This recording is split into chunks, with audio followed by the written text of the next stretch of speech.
Welcome, guys, to another episode of In Response. A Legacy Podcast. I'm Philipp Klein, I'm Daniel. And I'm Peter Plank. and we're talking about legacy. Most of the time. Yeah, today is very hard for us.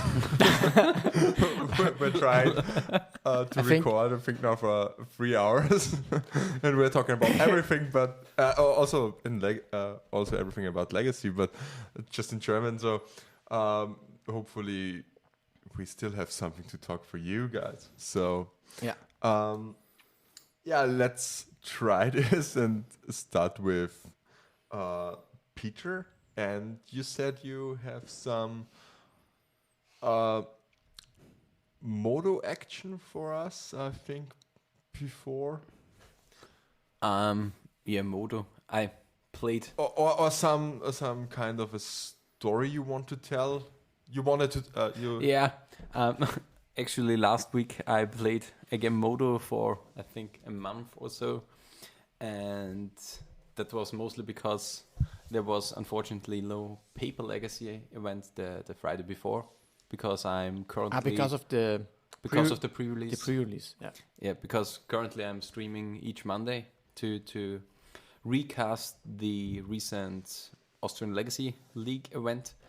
And yeah, to compensate for this, I streamed a Legacy League on Modo, and there I played my 4-color painter brew. And yeah, it was okay. I went 2-3, but there was one particular game I wanted to point out. And yeah, it was, how can I say that? It was, yeah, maybe we have to censor this, but I was getting anally fucked in that. But yeah, the problem was I was playing. Maybe we should bleep this out. Yeah, because I played, as I said, Painter, and I was playing against Delva, and I started But off. me? No. No, again online. Oh yeah. And there I started off with a non-basic and then Island, I think, and played my turn to Painter. And the Delver player went turn 2, Pyroblast the Island, Wasteland the non-basic land, and attacked with Flip Delver. Oh, you and- named blue with the paint. Oh. Okay. Yeah, because Fuck. I named blue with the Painter, because I had a Pyroblast in my hands to Ah, yeah. answer the Tarmogoyf that could happen. That's one good example how this can backfire. Yeah, so it was a hard game, and I lost this one because of the misplay. I mean, That's was it a physically misplay really? Yeah, maybe you Was it have after to expect. sideboard? It was after sideboard. Okay, yeah. It was Mhm. game 2, if I remember correctly. I mean, what would have been a better color to choose in the spot? I mean, maybe it Black? would have been correct to choose. No, I think it Red? would be white. Oh, white. So Because there is To have no a impact. little possibility that my opponent is running a single Hydroblast, but with white he can't name anything. Green would be possible too, because he Yeah. was on Rakdelva, so Whale of Sun is a possibility. yeah. And with that you don't want to name black, because you then can't win with the Grindstone. But I think usually you have more pyroblasts than the Devil No. player. I play in this matchup 3 to 4. It depends how I feel. I think it's And still more than It's usual. it's Ragdoll one more player has, because yeah. the Rakdelva player is playing 3. Oh, Three. Yeah. And I think he's spawning in all of them. yeah, for sure. Yeah. Especially because I think he saw the Okos and the Urus in game 1. So Yeah. so he has to board it in. Especially if I'm naming blue with the Painter. And so he happened to sinkhole me Mhm. with a 1 mana spell, which was a little bit brutally, I would say. So yeah, Classic case of shit happens, I would say. yeah, that's for sure. But yeah, I have to try it out more and maybe have to choose different colors. But maybe it was just wrong to play the turn to Painter. Yeah, that's a different question. Maybe you should have done something else. But yeah, it happens, and you have to learn from these spots. If it is a mistake, if it's just bad luck. But Yeah. you at first you have to think about it as a mistake, so that you have the possibility to learn from it. So Mhm. yeah, we go with this thesis for now. But how did the league went otherwise? 2-3. 2-3, okay. It was yeah, I I was think getting a little you- bit tilted. Yeah, I In the think first you, 3 you games. lost the first 3 games and then won the last Yeah, 2. the first Okay. one was, as I said, against Rakdelva. There I had the win on board and lost to the Glock, which was a little bit brutally. Then I played, what was the second? Then I played against Grixis Dreadhorde Arcanist, which started off with turn 1 Forces into turn 2 Dreadhorde Arcanist into turn 3 flashback the Forces and then cast Cooligan's commands, destroying a artifact of mine and discarding one of my hand cards, which was a little bit too fair for me. It was And too much. it was just too much to beat. And then I lost against a new deck. It was a new combo deck which utilized the 5 CMC legendary artifact from Zendikar Rising, The Forsaken Monument. the Forsaken Monument. It combos with The Lithoform engine. no, it's the It's a Forsaken Monument. monument. It's Really? correct because it How did combos with the Grim Monolith, I think. It's Grim Monolith, the yeah. one that taps for 3 and you can Yeah. untap it for 3. Yeah. And because the Forsaken Monument allows mana sources which tap for colorless to add 1 additional colorless, it Yeah. taps now for 4. And with that you generate the mana to cast a card, get the Walking Ballista and win the game. Oh yeah. Mm-hmm. And yeah, it Yeah, that works. Yeah. was cool losing to it. Still Yeah. don't think that this is in any kind better than existing shells. But No. Yeah, no. it's a It's- different version from Mono Green Cloudburst, I would say. Mm. It uses a lot of the same pieces, but the win conditions. I mean, the win condition is the same because you cast either the Titans like a Ulamog or how's it called? The big one, the 15/15, Emrakul. the Emrakul, because you win the game with the Caracal. Mm-hmm. 50 mana and the Caracal means you get infinite turns and can attack infinite times with it. Yeah. Which usually should win the game. Most of the Probably. time. Should be enough. But yeah, And then you won the last 2 rounds. against, I think one was Snowco. The fifth one I don't remember. But the games were cool, were interactive, so I had much fun playing those. So it compensated for the fact about that the first 3 matches were a little bit frustrating, especially if you are a small streamer. Yeah. You have to, for me, you have to be in a good mood to do that. You don't. Yeah, that's true for every streamer. Yeah, I it's think true, so. definitely for everyone. But if you're a big streamer and some of them are using the tilting of yourself because Yeah. it's your personality you want to show to the people, and the people Yeah. watching you play enjoy your tilting moments, I would say. Okay. It's something that's it's if you are playing Magic, it's frustrating to make a misplay or something like that. And I really enjoy that Saffron Olive is using those misplays which he makes to his advantage in the stream, to improve Yeah. the stream, because he has the I don't know how they're are named, because he has a counter which A punt count. the punt counter, yeah. Mhm. And I really enjoy this because it's an additional thing in his content. Yeah, And it's, this improves the stream. it's a form of entertainment Yeah, definitely. that makes the stream more enjoyable.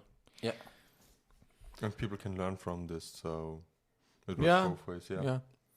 But Should learn from it. but that's for my stream and my beautiful turn. But I've heard that you, Philip, had a great turn of Magic in your recent matches. I'm very unlucky with Magic Online, so at the moment I'm not streaming anything or something, because Magic Online hates me. Yeah, at first I had how do you say? I had unplanned vacation. I had a day off on Friday Yeah. due to the rain, and we were working outside and we couldn't do anything. And I wasn't in the mood to go back to bed actually. So yeah, I was up at 5 o'clock, and then Okay, at 6:30, I got the call that we can't do anything, and I was already 1.5 hours up and already dressed, and everything's ready to go. And then I got the call, and no, we can't do anything today. You can stay at home and just do what you want, yeah. And I was standing there, all in my clothes, and so what do you want to do? Play Moto, of course. Yeah, and I hopped into a league. I played my Phoenix Brew. At the moment, it's Chant colors, because I wanted to try the Veil of Summer. And I actually abandoned Grixis because the blue cards, the Brainstorms and the Ponders, really wanted, or how do you say it? They have driven me into comboing off into tendrils. So you're more operating like a Storm deck. Yeah, for sure. So it made the whole Phoenix plan much worse, although it made the deck more consistent. So it was a little bit awkward. I often wanted to wait the next turn, just because maybe I can kill with Storm, then just wait another turn. Whereas 3 Phoenixes would have won the game probably 3 turns before. Okay, That was just a little bit awkward. So I wanted to go for the raw speed again, and just a little bit more protection in Veil of Summer and sideboard slots with Abrupt Decays. It felt great. It was again the deck I wanted to try, and I wanted it to tune. And I hopped into League, and everything started great. Won the first round. Not the first round, but the first game. Lost the next 2 matches. The next 2 games, and every match went the same. First game I won easily, and then lost the second 2. And it was a glorious 0-4. Oh my god. Yeah, at 8:30, I think, the league has ended. So a really good start in the day. And then I thought, okay, yeah, well, let's play some real deck or a proven deck. And I chose Buck Hogak. I'm experienced with the deck, and I'm fairly good, I think, with it. So I hopped into the next league, went 3-0, and was already one game Ahead. Ahead, yeah. Against Snoko. Against Snoko, yeah. And I was in the middle of milling him out, and then suddenly the power went out. So, yeah, Moto or just my luck hates me. I don't know what is happening. But yeah, I for sure lost this match because I timed out. I had 2 hours without electricity. Without electricity for 2 hours. And when I came back on, I restarted the league, and I played my last match. And it's funny, because I played against Mono Red Prison with main deck ley lines. That's a good matchup, I would say. When they just go turn 1, Leyland Chalice on 1. And you as a home deck player. Next game. Okay, well, I don't reveal what I'm playing. Yeah. I just concede. Yeah. And then I go... they didn't have the Leyland this time. And I went turn 1 Land Stitcher Supplier, and then they got on turn 1 Blood Moon into turn 2 Trinisphere. Yeah, it was actually a miserable moment, and so my league, although I went 3-2, was kind of a feel bad. Because the ending wasn't Yeah, and that's the Really exact great. opposite Yeah. of that how my league went, because you lose the first 3, but the last 2 one are good moments, so you have a quite positive Yeah, you ending. have a positive ending. And if you have a bad ending, it's just like Mhm. I would say you play in a big tournament and you Yeah. lose the first 2 rounds and then you win Yeah. 7 consecutive rounds, but you still out of top 8 contention. Yeah, you have a great time. Yeah. You just have a great time because I'm like I have something I made because you came up fighting from the bottom to the top or nearly the top. Yeah, it's But just if a great feeling. Yeah. If you are 7-0 and then you lose 2 games because your opponents don't want to ID with you, you have a miserable moment because you lose because of breakers or something like that. In the top 8, it's just sometimes it's good to lose early and win late, Yeah, for sure, for sure. but only for the mindset, not for the money most of the time. And then I played in the Friday Night Magic, also again, John Phoenix, although I went 0-4 in the league before. Just for the record, we played in paper, so I went 2-2. I had 2 very miserable matchups and 2 favorable ones, so I lost the bad matchups and won the good ones, so I can't actually say anything about it. It just was a nice evening, and I had the first turn 1. Really, I had the nut draw with Phoenix. I mean, turn 1 against Stephen Texas. I'm on the play, and I went for tendrils for Storm Count 7, so tendrils for 14, and backed up by 3 Phoenix in the air. And this was just such a glorious moment. It made my whole day. So at least the day was had ended on a positive note, and I definitely look into the deck further, although I think it will probably be a dead end.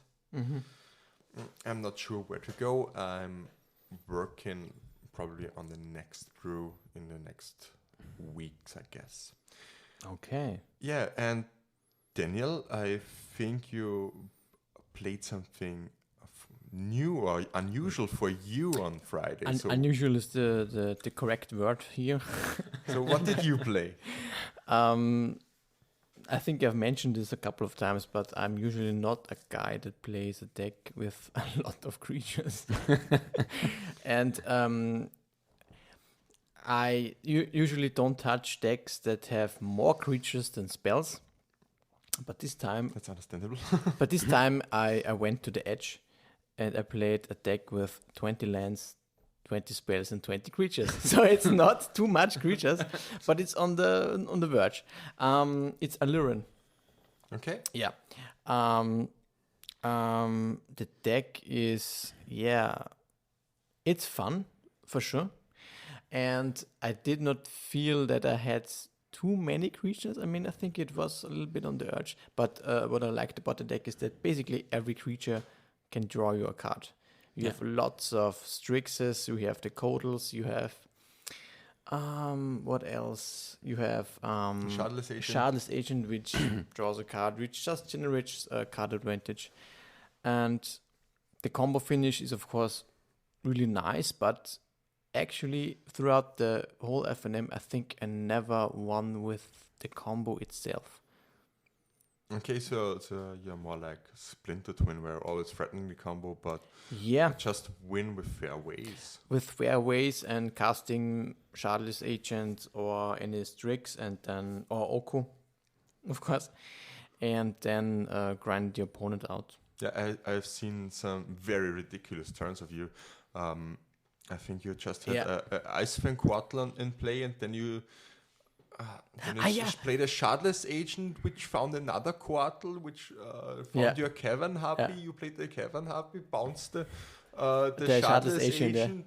Replayed it. Replayed the Shardless Agent. It was just...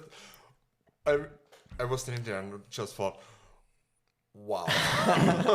That's just such a great moment. Yeah, I remember now. This was the The one single time I actually did win with the combo because I had Allurin on the battlefield, and you can basically you don't need your win condition, which is The Kevin just Harvey? the Cauldron Familiar. Cauldron Familiar and the Kevin Harpy as a combination. But if you have one Harpy and you're just looking for the Familiar, you just need either let's say a Strix or Icefang Coatl or a Shardless Agent, and then you can, as long as you have enough life totals, you can always bounce your Coatl, your Agent, and then dig with the cards for your Familiar, and then win from there. Yeah, you can do that. I think X times, and X is your life total -1. Yeah, exactly. Yeah. Because you have to pay one life to bounce the Kevin Harpy. Yeah. And then I think it's the right thing to do is to replay the Shardless Agent, I think, because it will you draw effectively more cards. Of course, yeah, you're burning off through all your lands. Yeah. And Okos and cards that are higher costed than. Yeah, because you don't need the Urus, the Okos, The forces. the Forces. Yeah.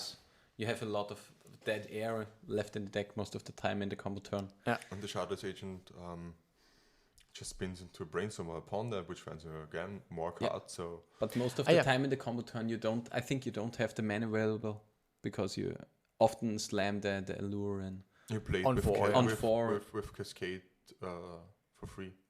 Yeah, you, I mean, you can cast it for free with Agent. So sure. Yeah. And also Sure, I instant haven't speed. thought about it because it's free with. There's also one infinite combo you can do with Uro and Kevin Harpy. You can get infinite life and draw your deck Yeah, sure. because you can respond to the sacrifice trigger by bouncing it back to your hand, and you get the life if you stack it correctly beforehand, and then you can get infinite life and draw your deck. So that's also one way to effectively win and to get your Familiar. Infinite life is actually in Legacy. I mean, it's not infinite because you're limited by the cards in your deck. Yeah, for sure. You also have to draw your card, but yeah, you don't run out of life by digging through your deck to get your Familiar. Yeah. And But then it just went with the Familiar. So Yeah, genau. Yeah, you have the life gain at the draw trigger in the same one. Because I don't know which deck it is, but there is one deck where you can stack the trigger correctly that you won't draw the last few cards. Do not know which. I think it's a Legacy deck. It's a combo, and in the later turns you have to do that in response to the draw triggers. isn't it World Gorget, right? Yeah, it's Wild Gorget. Yeah. Yeah. Yeah. Because you have to do everything in response now to the card draw from your Astrolabs or something like that, that you win the game. Okay. Yeah, Allurin is a fun deck, but I think I'm not that guy that will play such a deck for a longer period of time, I think. So we will be back on TS. Most likely. Have you tried to play TS on Modo? Because Bryant has started a TS challenge or something like that. Have you heard of that? Yeah, I heard of that. I think you have to get as many trophies as you can. You have to get at least 15 trophies. At least 15, but after that, just enough. As much as you can. The guy with the most trophies trophies will win, I think, a foil. Okay. Brainstorm and a foil No, Moxopal? a foil Moxopal and a Japanese. Japanese foil original fetch land, I think. No, not original. A Japanese foil Khan's Polluted Delta, I think. Okay. Yeah, it's a nice challenge, but unfortunately I don't have that much time to. But I think I have most of tests here. I have definitely Ant on Modo. Okay. So there's not much I need for tests. But yeah, so no, I'm not playing tests on Modo. Yeah, I'm way too inexperienced for myself on TS to join the leagues for now. Okay. And I think And Brian says it too on his podcast that he thinks that TS is now in a not that great spot in the meta, actually, at least for the online meta, because did he state the reasoning for it? One is that people are now starting to run Mindbreak Trap, as we suggested, which we will that's say one of later. the hardest cards to beat. And one thing is that the new combo deck with, you said it, with the 5 mana card, you said it The monument? with the Forsaken Monument. Okay. You now play a main deck Storm Hate in the form of Sphere of Resistance. Sphere of Resistance. It plays Okay. 4 Sphere of Resistance because with the Forsaken Monument, every land you tap just makes more mana than you So would it's- need so it doesn't for the matter. sphere. Oh, yeah. So Yeah, okay. you can outsphere yourself. Yeah. And And yeah, for that there are coming now cards into the meta that are bad for TS and Rakdelva, even though Bryant was playing a Rak Killer TS version. The matchup isn't that great, actually. Yeah. And for that, I think you kind of have to stay off the deck, I think, for now, for a small period of time, Yeah. until Snowco rises up to the top again. And Then you can play test again. and the guys are stopping playing TS, then I think there will be less Mindbreak Traps in the meta, and then you can start playing TES again. And the with cycle continues. and the cycle continues, then the Mindbreak Traps, the Brind Break Traps Brian break traps. are The Come. BBTs. they break the mind of Brind. So no, they will come back. And It's a- TS this will will- be not. Yeah, of course it will. It's like the old dredge cycle. Dredge is great. Everyone plays. Yeah. Leyline dredge is bad. Nobody plays. The Graveyard hate. Then dredge is really great again. Yeah. So it's always the same. Yeah. Dredge is good when Dredge is bad. Yeah. Yeah, it's Dredge is actually good and dredge is bad. Yeah. and that's one. It's the same with Stifle In- also. Yeah, for sure. It's one interesting fact. We had a discussion in our local meta, in our local community, in the modern community, about mill. Oh yeah. Oh because there was the discussion that mill is now coming into the meta and be- and can it be is a the 8 big crabs, yeah. player in the modern meta game. And yeah, if mill is even remotely playable and you will have one player in the mill, one player in your shop that plays mill, Yeah. the only thing you have to do is slam one Eldrazi Yeah. into your sideboard and you will cry. Yeah. If the whole community does this and this is only one sideboard slot, Yeah. the Mill deck is- is not playable anymore. it is so easy to hate. Yeah. Yeah. It's And if incredible. that isn't Great. if that That's isn't the enough, problem. you play one Emrakul and one Kozilek.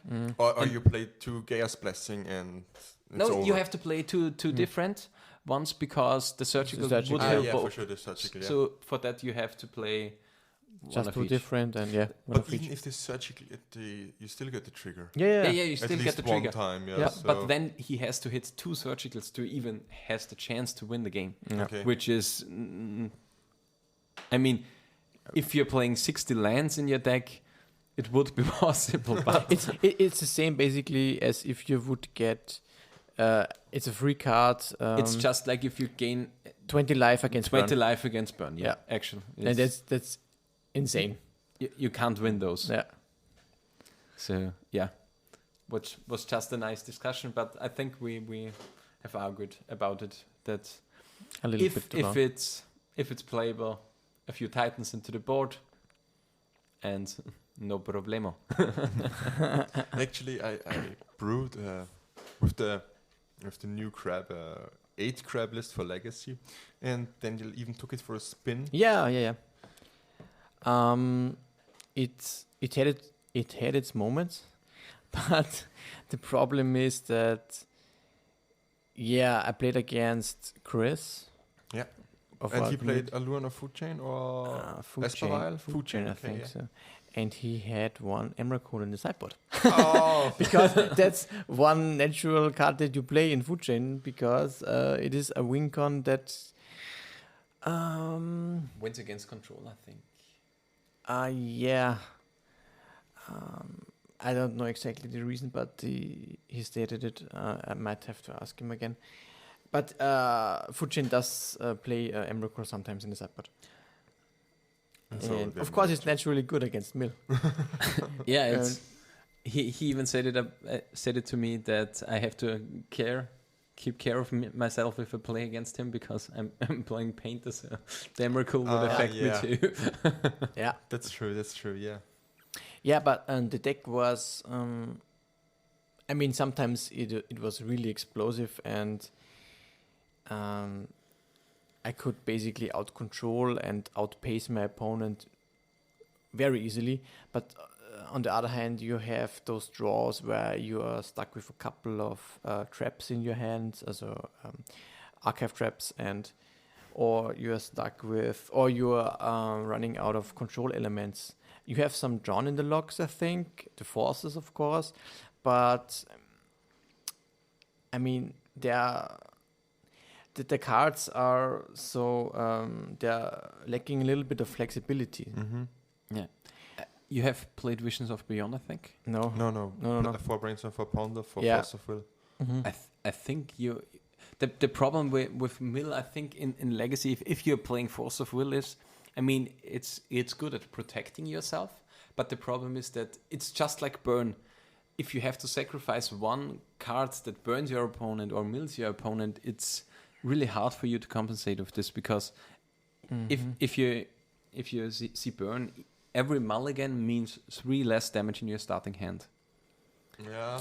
And for Mill, if you exile a Mill card with your Force of Will or even a draw card or a Brainstorm, a Ponder or whatever, it's just negative for you because that means you had 1 protection card. Yeah. And if you have an opening hand of, let's say, 2 lands, 1 card draw spell, 2 mill spells, a random blue card and a Force of Will, you now have 2 lands, 2 draw cards, 1 mill card, and that's it if you have to counter something. So you have effectively mulligans to 5. Even though the Force of Will might have saved you in that game or whatever, it's just bad for the plan of milling your opponent out. So I think you need the Visions of Beyond to compensate for this, to get an additional card advantage. Yeah, I mean, the idea, I think, of Mill or of that approach would be to not be really an aggro deck, but really try to be a control deck. But for that, you are lacking the control elements a little bit. The problem that the cards are not flexible. A bolt can bolt the creature, and the mill spell can only mill your opponent. So exactly. Yep. And that's the mill cards can't control your opponent, and the control cards can't mill your opponent. So and sometimes you're drawing too much of either of two things. We maybe have to have a flip card or split card, like mill your opponent for 10 for 3 mana, and for 3 mana shuffle a creature of your opponent into his owner's library, or if you have even something like that. I mean, for 3 mana it would be not playable. It's just way too expensive. I mean, shuffling a creature into your opponent's deck is a really, really good removal suit. Yeah, it's I think a really good one. And if for 2 mana, I think it would be too good. No, I think for 2 mana it's just fine. Actually, I also think it's fine. It's like if you think about, if you think about Terminus, I mean, Ifagast is was played actually in Legacy. I think they are now off to it. You can still play it. It's still good if you're lacking the right colors. Yeah. So Ifagast even got rid of the Blood Moon. So you need some type of permanent hit.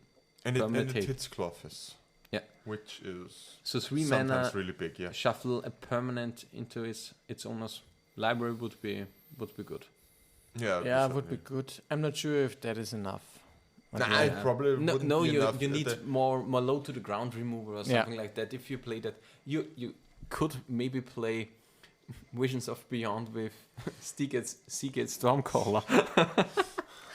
3 mana, draw 6 would be nice, but but it doesn't correlate with the rest of the game plan. So no, I think that's a fundamental flaw of the whole deck, that the game plans aren't really cohesive. Cohesive. They don't work together. So I just was very eager to brew something out of it because I mean 8 crabs, it's cool. Mm. 8 whack, 8 rack, 8 crab. Yeah, for sure. So- It's the same, but it was the first draft, and the first draft of the deck already showed its flaws. So Yeah. we don't think it's anywhere near playable. So yeah, Not it really. was fun, but Yeah, it was fun. For sure. I mean, and I think it's good to try something new. yeah, for sure. You Its need, legacy is there to have fun. yeah, you need to try something new. Otherwise, you wouldn't take a step forward and make progress.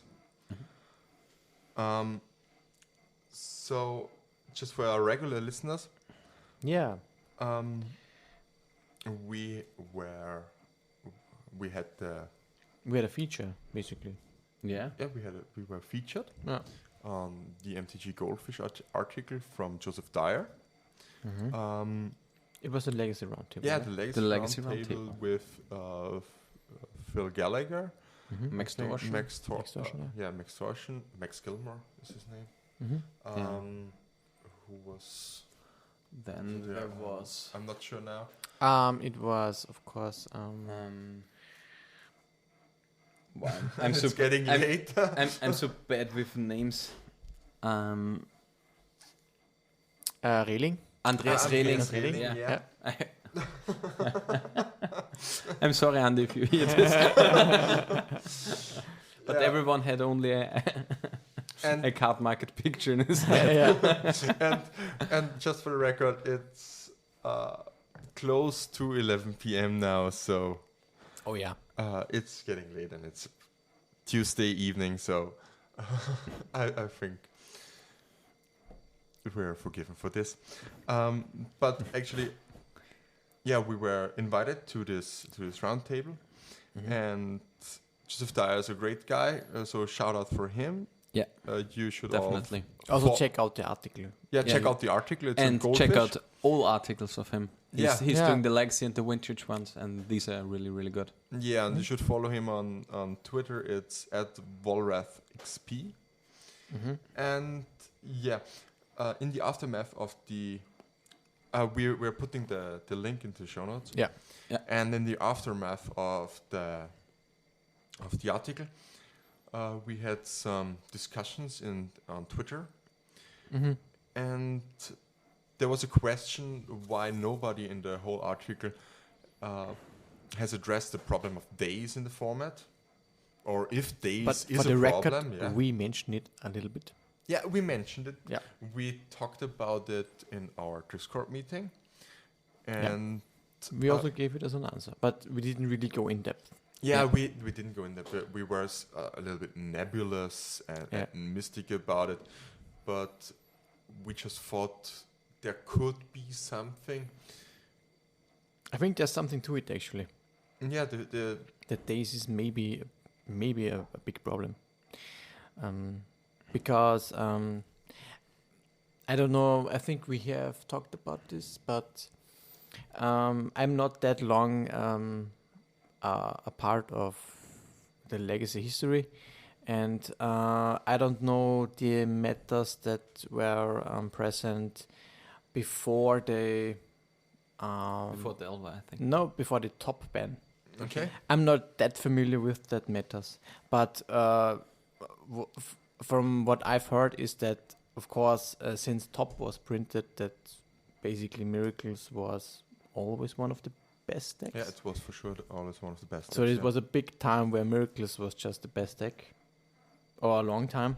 Yeah. And after the ban, I think basically It was until always Grixis Delver until Um, the ban. yeah, Yeah. But- I was gonna say it was since the top ban No, until now, today, it is always a Delver deck that is the best deck.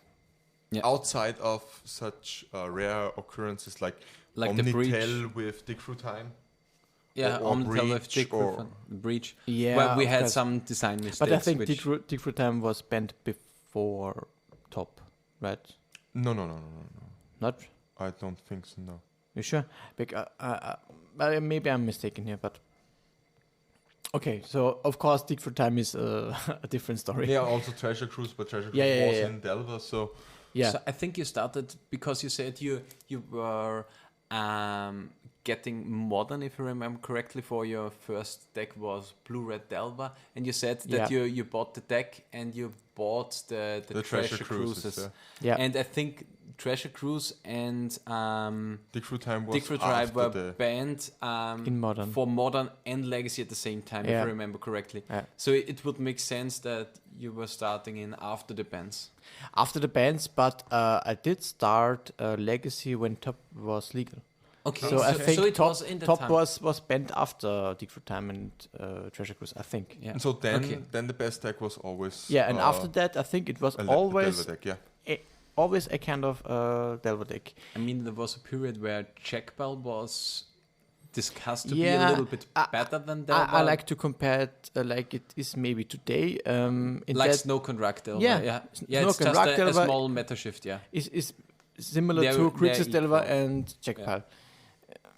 And Yeah, it always feels like a déjà vu, actually, because Yeah. I played during that time. I'm playing since 2012 now, and yeah, it almost feels the same with such a good Delver deck and such a good control deck in the format. And what I did back then was attack the format with a combo deck with Dredge.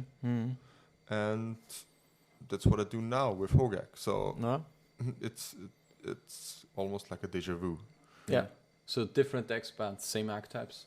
Yeah. So it's the same format. It's Kind of. just with other colors, just with yeah, other cards and so- other colors, yeah. and other colors. Because But- Death Check Pal and Yeah, you had to play Delver the was black. always whiteless, whiteless. and Yeah. now it's almost always blackless. No, the Snow Decks are Redless. more on the or redless more- side. They are Okay. playing the Pyroblast in the sideboard and the Volcanic in the main board, if I remember correctly, because you need these cards to even have a chance in the mirror. Okay. Because Oko is just way too hard to answer, and Yeah. Uro too. So I also get a feeling that I mean, we're now drifting too far away, I think, from the days topic. But if I can compare this again to the Grixis, Delver, and Checkpile times, I think we can connect again to a little bit of Bronze Age of Legacy. If you think of pre-Innistrad of the Golden Age and the pre-War of the Spark after Deathrite Shaman ban as the Silver Age, maybe after a Oko ban or anything that breaks up the blue-green trifecta, maybe we can go into something like a Bronze Age if the design mistakes aren't too big in the next sets. Yeah. So back to Back to these. the days topic. Just for this, I don't think that, although days is probably one of the strongest cards and is the one of the best enablers for a Delver-like strategy Yeah. or a tempo strategy. Yeah, you Yeah. need it for the tempo strategies. Yeah. It's For sure. I don't think it's right to ban days because I'm really fearing that 4 or 5 color snow deck will be the best thing to do because you can tune these decks to also crush combo. Yeah. If the tempo decks are not here, you can definitely prepare the main deck more for combo.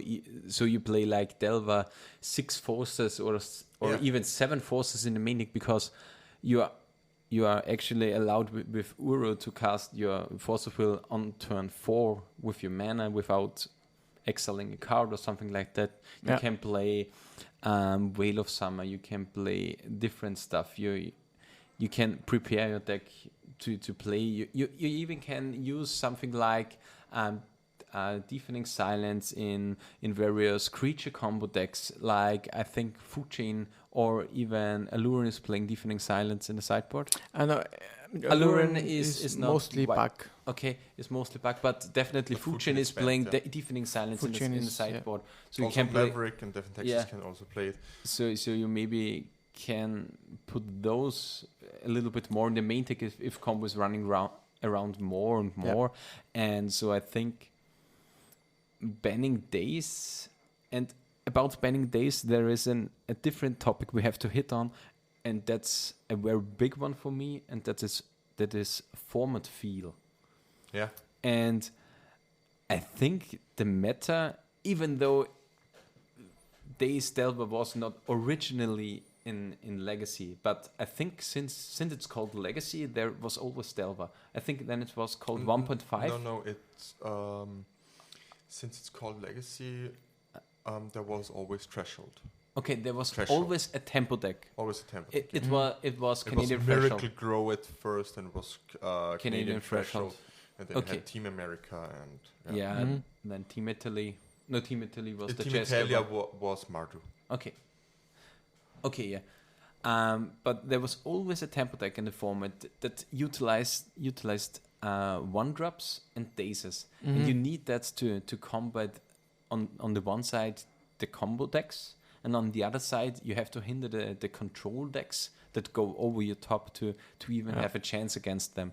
And if you're losing the dazes, I fear that's with Wasteland not being good enough. And I mean, with Wasteland Days, you are hitting on them, getting mana screwed or something like that, which is for many of players a bad feeling. It's a bad feel moment. It's a bad game moment. But I think you need that to have a stable format. Actually, For the format, I also think. I'm sorry, just to bring this to end. I just want to mention that, like you said, it's not about days in particular Delver. It would just kill a whole archetype. It would kill the whole archetype. And it would. It would shift the power certainly in the control direction, because control can always build its main deck to fight certain strategies. Yeah. And if the control decks are attacked by the tempo strategies and the combo strategies, then everything is more balanced. In balance. Oh yeah. Because you need the tempo control combo trifecta to have an established format, I think. And we have that currently, and with this, I think you would eliminate most of it. I mean, you can play then 4 Force of Will, 4 Force of Negation, 2 Mindbreak Trap in the sideboard, Delver variants, but it wouldn't be the same, and it would be far, far worse. Yeah, it would be far, far worse. And Daze is a really, really difficult card to play, I would say. It's a card that will get better the better the pilot is. Oh yeah. And for that, I think you have to utilize it good. I mean, if you're starting into the format, a Delver deck is not that easy to start, but it's you can have, or you can get to some wins, but it's definitely a deck where you have a very, very long and favorable learning curve. And I think we need that in a format to get people in. And I think that's definitely something we have to strive in. Yeah. So do we have any other days ban talk? I think that covers it pretty much. Yeah, I also think we need days in the format, and also not particularly days, but days enables the tempo archetype, we need a tempo archetype in the format, because aggro is gone. Yeah. There is no zoo or something. No, you can't play those because you lose instantly to combo. Yeah, and the control decks go. It's probably more the control decks than the combo, because with Will of Summit, Deafening Silence, you've got enough tools to fight combo and Mindbreak Traps. But then you will certainly lose to any Oko or any Uro. Yeah, and a resolved Uro will just kill your whole game plan. That's what I think. I think for the ban talk, because we are probably all in favor of banning Oko. If you hit both decks and the only thing that's keeping any other mid-range or long-range strategy out of the format, like Death in Texas, because Death in Texas isn't really good right now, even with Skyclad Apparition. Yeah. Or Chant or something else. It doesn't matter, yeah. Or Schadlesbagger. Even French normal bug, yeah. earlier playbook strategies, yeah. Which are great at feasting on combo. Like you have your 8 discards and or even hymns. Yeah. And if that's playable, again, if you just hit Oko, then you can play these again because you often have suboptimal threats. Mm-hmm. Yeah, the problem against Rakdelva, I would say currently is the problem that you need to have something to kill an Oko, and you need to have something that kills the board.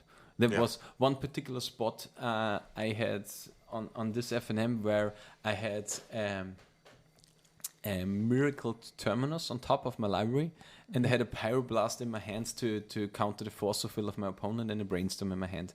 But they have to turn the Brainstorm now, because I need to find either another answer for an opposing Oko, or to find another answer for the board of my opponent, because it's so hard to deal with an resolved Oko, because you need either a Force of Will or something like that, because it's just too hard to beat without having something on the board. And I mean, when they designed Planeswalkers, they even said that the counter against Planeswalkers should be creatures, because creatures aren't the counter to anything. Yeah, creatures just kill the opposing player normally, and creatures should be the counter to Planeswalkers. And the problem is that with Legacy being a lot more stack based, it's just really, really hard. Because if you have against an Oko like 2 or 3 creatures on the board, the Oko isn't good. Yeah, because it will elk something, but then the Oko is dead. That's and it doesn't matter. Most of the time, it doesn't matter. But yeah, I think the problem is the designing of the Planeswalkers was all right back then, but back then the Planeswalkers were most of the time 4 to 6 drops or 7 drops. It was the earlier was the Elspeth. I think this was the 6-mana Elspeth that made 3 1/1 tokens or something like that. Was one of the earlier ones. Sounds champion. No, that was Elspeth. from Terros. Elspeth Night Errant is a 4-mana. 4-mana one, yeah. The 6-mana one is 5 years later. Okay. Or 4 years later. Okay. Then I had a wrong one in mind, but you need to have something on the board, and with now Planeswalker being really, really efficient and being the face of Planes, it's much more difficult to fight those if they resolve, being effectively a 2-drop if you have an acceleration, or in Oko shells, in Rak shells, in Rakdelva shells if you come back after you have to fight against a pretty good early game, and then you even have to fight against a good late game against Oko. So yeah, but I think we covered those in the roundtable article.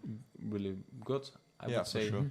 And definitely check those out. And I think we move on to the next topic. Yeah, and we had some really good big news today. I just want to say good. Wizards of the Coast has announced another Secret Lair drop. I mean, Secret Lair drops are normally really cool. I really like the Fetchland one. I really like the Tattoo and the Graveyard one. They're really cool and that nice alternate artworks. Yeah. And this one is a little bit different. Kind of strange. It's the Walking Dead crossover. Yeah. It's a little bit insulting to the community, but why, Peter? Yeah, the problem with this one is that now with the Walking Dead creatures, they are mechanically unique cards. The previous Secret Lairs were all fine because you're paying for, like in an online game, a skin for a game, for a card.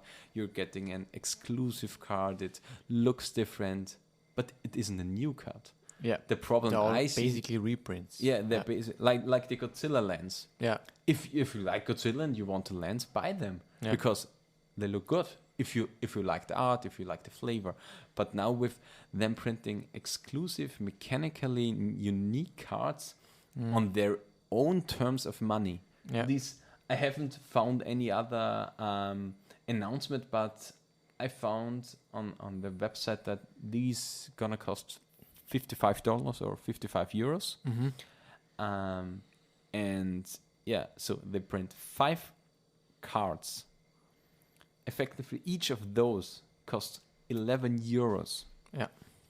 And if even one of them is remotely playable, and we talk about Glenn soon, we go through them all. It will be. It's a disaster. It's a disaster because you only have, I think, 1 week time from the 4th to the 12th to buy those. You have to pay €220 for the play sets, and you need to have them to stay competitive at the game. If they are playable. Yeah. If they are playable. Yeah. And even if they're not playable and it sells good, what happens with the next crossover or the over next? I mean, even the 4th one, if it happens at any time in the future that a card is borderline busted or broken or something, and you need it to stay competitive because it will get a real big role player in the meta, then it's a financial disaster. It's like some other people say, or what I read, it's just an increase of the reserved list. Yeah, definitely. Reserved list, and it's gatekeeping in its purest form. It's just as I said, an insult, because the problem now is that they can print money how they want to, because normally you have your booster boxes, you get the standard cards out, you get the draft cards out, and then there are some cards that it's not okay that there are standard playable cards or cards and standard sets that cost above €40, I would say. Yeah, and like Euro, like Oko when it was released, it's just not okay to have those big players and which are getting effectively printed and they cost that many. And now they're printing cards on their own. If they have a ultra exclusive Secret Lair in like a year, and you now have to pay $150 for the box, and then there are 3 cards in there, and one is, let's say, in a year later, a mainstay in a control deck because it's just the best finisher you can have. You don't have the possibility in paper to schedule a new one, because then there are maybe some collectors that are you don't are allowed to print those, because you said it's a limited print run. There are only 100 copies of it, because online you have the possibility of giving them out in chests.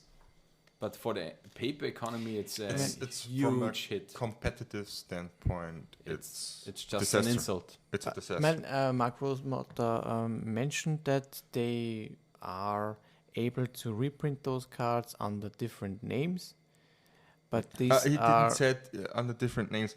He didn't said anything to this. He said he is able to make functional reprints. Yeah, I mean, but Saffron Olive, we're now on Tuesday evening, so this is the things we know. This is the last. He hasn't answered Saffron. Here's the tweet until now. So let's. This is I will capture the tweet of Maro. So let's say Negan becomes a popular commander. We can print the Magic version, same card mechanically, but with a Magic name and art in any number of future products. So it's basically this is not the case of us being unable to make more of a popularly played card. But the problem with it is the response time. We currently know that Wizards designs sets 2 years in advance. The question now is, are they able to schedule? How do they schedule these cards in? Do they give it out as box toppers in a set because it's easy to produce or quick to produce? Do they make a new Secret Lair with another name, which would be another insult?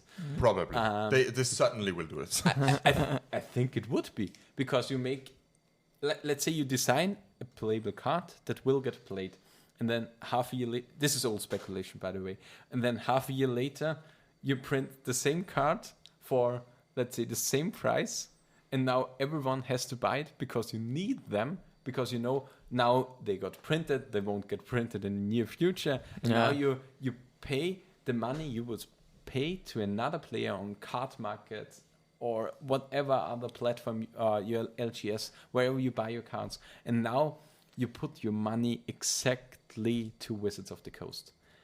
And they even have to say, we don't acknowledge the secondary market. And then they print those bullshit. Maybe it's just speculation, but we just hope that none of them legacy playable. That none of these cards, is legacy playable. And for this, I think we go through the cards that we know at the moment. I think we know 4 of them. There are 4 of them. Yeah. The first one is. We start with the bad ones, then we go to the best. The blue-green one is black-green. The black-green one is Michonne, Ruthless Survivor. It's a legendary human warrior for 3, a black and a green. When Michonne enters the battlefield, create 2 walker tokens. I think walker tokens are zombies. These are 2/2 zombie tokens. Another thing, they don't describe it on the card, which is not good.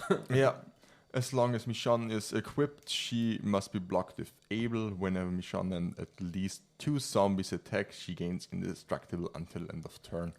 So it seems like a Nickfit playable, like almost everything. Everything that's green, black, and costs 5 or more. And has an enter the battlefield trigger. The second one is Negan, the Cold-Blooded. It's a legendary creature, human rogue, for 2 and Mardu, so for 5 mana. It's a 4/3, and it has, when Negan enters the battlefield, you and target opponent each secretly choose a creature the player controls.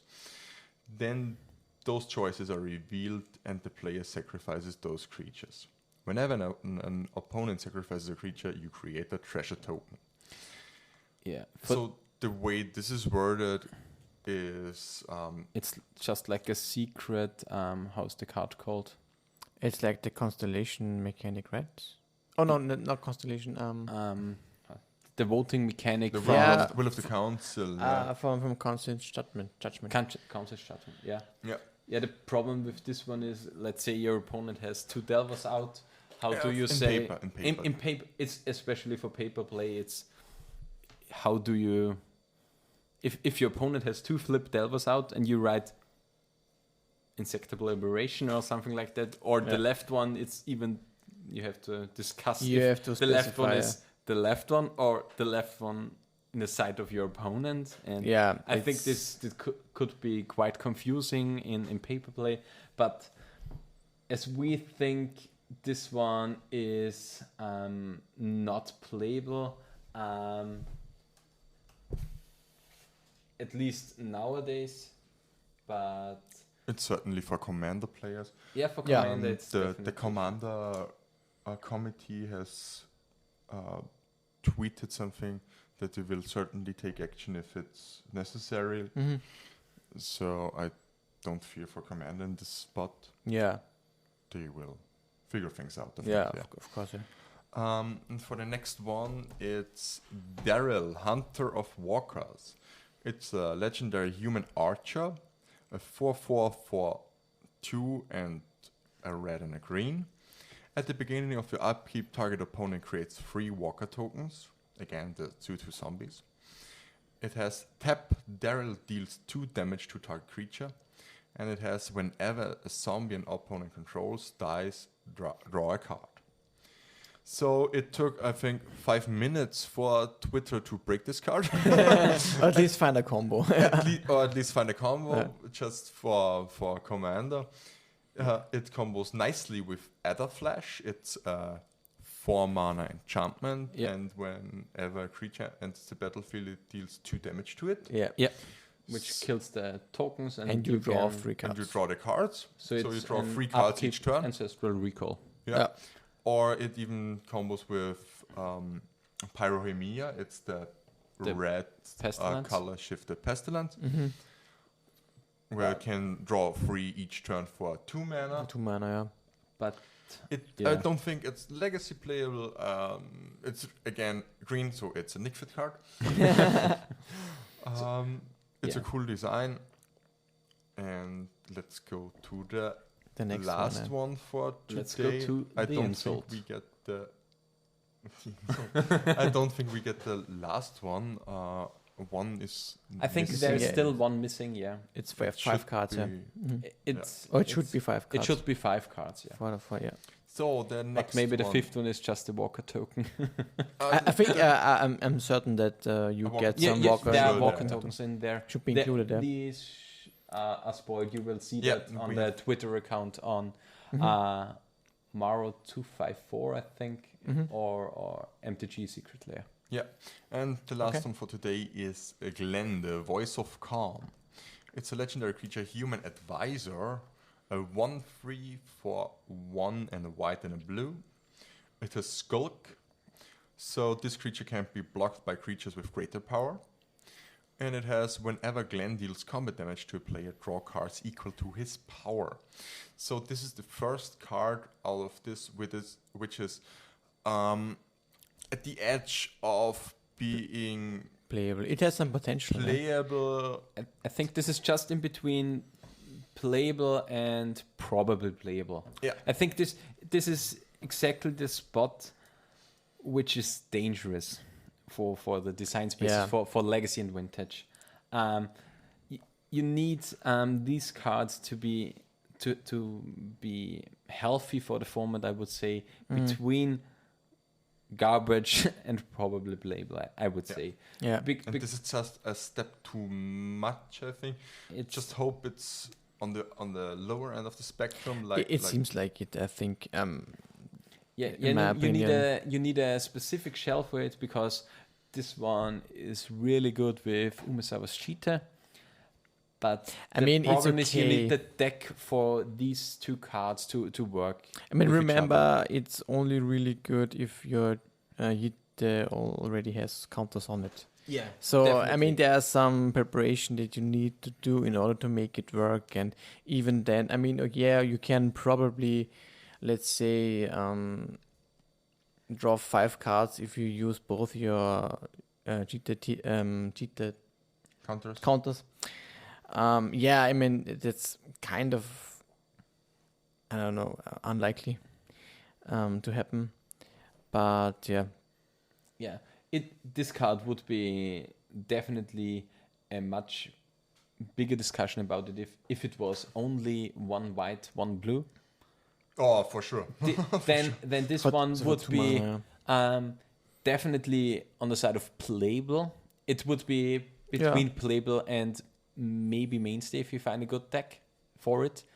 But on 3, it could be on the safe side of playable. So we are putting this one between probably playable and playable. But yeah, this one could be dangerous for the format. Not because it's too good in a power level perspective, just because it's too hard to get. Yeah. And that's something we even mentioned on the article from Joseph Dyer, because about the unbannings, card availability for Legacy is a huge player. Yeah.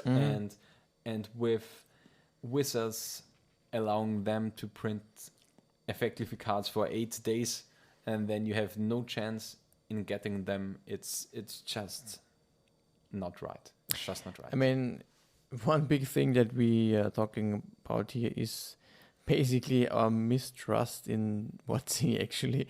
I mean, I think all those secret Can layers. you blame us with the No, decisions they did in the last 2 years? I think this is an interesting point. This whole discussion is based on mistrust. And because I think those secret layer products can easily be made if you can really be sure that the company is knowing what it's doing and isn't printing and designing cards that are probably busted, then everything is fine, I think. Even if they're busted, I don't have a problem with the Walking Dead franchise. I don't even have a problem with the artwork that's not in the MTG lore or something. I'm not that big of a lore guy, so I'm actually okay with that. If anyone likes it, that's fine, that's great.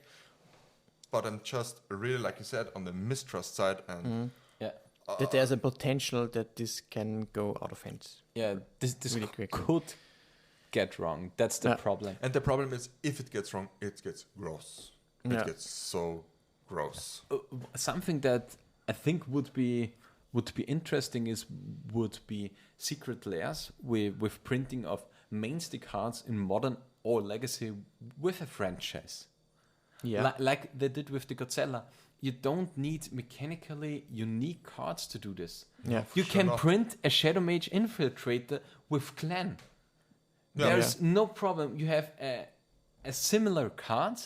I mean, not that Shadow Mage Infiltrator sees much play, and maybe this would be an insult to... I don't remember who was the card that Shadow Mage Infiltrator was designed. Wasn't it John Finkel? I think, it should be John Finkel. Mm-hmm. Maybe not a Shadow Mage Infiltrator, because it would be an insult to John Finkel. But a Cold-Eyed Selkie or... I mean, there's also a newer version of Meddling Mage, which was Crispy Cooler. Yeah, but not with a different franchise on it. That's the thing. Okay, man. Yeah, but it's still Magic lore. So yeah, definitely. I'm not sure. So yeah, but I think if you print those with mechanically uniqueness, it's quite dangerous. You're walking on thin ice, for sure. Definitely. So not that on thin ice is playable. So I think with this foreshadowing of apocalypse and magic is dead 11111, we end this here. So we wrap this up. We will stream. We will capture our Friday Night Magic, our Austrian Legacy League tournament. As a response cast stream. That we have to know. That will be nice. That will be on the 13th of October, if I remember correctly. Yeah, 13th of October. This is a special day, because normally I would do that on myself on a Monday. Yeah. So we will stream that one on the 13th October. I would say we do it on the same time as I would do it usually. 20:30 CEST. Let's try to make that happen. Yeah. Yeah, and we will we'll stream it on twitch.tv/unicornlordmtg. But the O in the Lord is a 0. Yeah, for sure. Of course. And yeah. What else do we have to say? Yeah, so Peter, let's just, for our listeners, recap your Twitter handle. Unicorn Lord. Is it Unicorn Lord MTG?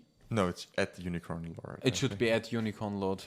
Yeah. So at Unicorn Lord, but the O is in the Lord is a 0. And yeah, we announced the Twitch channel before. Yeah. So what about you, Daniel? At Flying Delver on Twitter and on my website, which is greatness@anycost.com.